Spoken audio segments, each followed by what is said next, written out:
சாமி கும்பிடணும்ல, அதுதான் எல்லாமே எடுத்து ரெடி பண்ணி வச்சிட்டு இருக்கேன். சாமி கும்பிடுறதுக்கு பலகாரம் வச்சு படைப்பாங்க, ஓகே. இல்ல புதுசா தொழில் தொடங்கினா அது ரிலேட்டடா சாமி வச்சு படைப்பாங்க, ஓகே. நீ என்னடி dress, cosmetics, handbag, makeup, lipstick, watch கிச்சலாம் வச்சுட்டு என்னடி பண்ணிட்டு இருக்க? சின்ன வயசா இருக்கும்போது சரஸ்வதி பூஜை அப்போ புக் எல்லாத்தையும் எடுத்துட்டு வந்து அப்படியே 1 hour சாமி முன்னாடி சாமி கும்பிட்டா நல்லா படிப்பு வரும்னு சொல்லுவாங்கல்ல. பாரு, தெரியல எல்லாத்தையுமே சாமி முன்னாடி வச்சு படைச்சிட்டு சாமி கும்பிட்டுட்டு அப்படியே ஒட்டு மொத்தமா எல்லாத்தையும் போட்டு கொஞ்ச நேரம் சும்மா இருந்தேன்னு வச்சுக்கோயே, பைத்தியம் நினைப்பாங்க.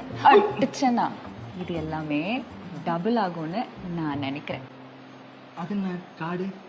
பணம் நிறைய சேரணும்ல. சாமி முன்னாடி போயிட்டு தொடப்போம் மாவுன்னு என்னடி? அது உன்னோட டிபார்ட்மெண்ட், இதெல்லாம் என்னோட டிபார்ட்மெண்ட். ஃபியூச்சர்ல நான் பெரிய பணக்காரி ஆயிட்டேன்னு வச்சுக்கோயேன், அந்த பெரிய வீட்டை யாரு கிளீன் பண்ணுவா? நீ தானே கிளீன் பண்ணும். சரி, நீ நேத்துல இருந்து குளிக்கல, உன்ன வேற தொட்டு அப்பலாம் பாக்கெட்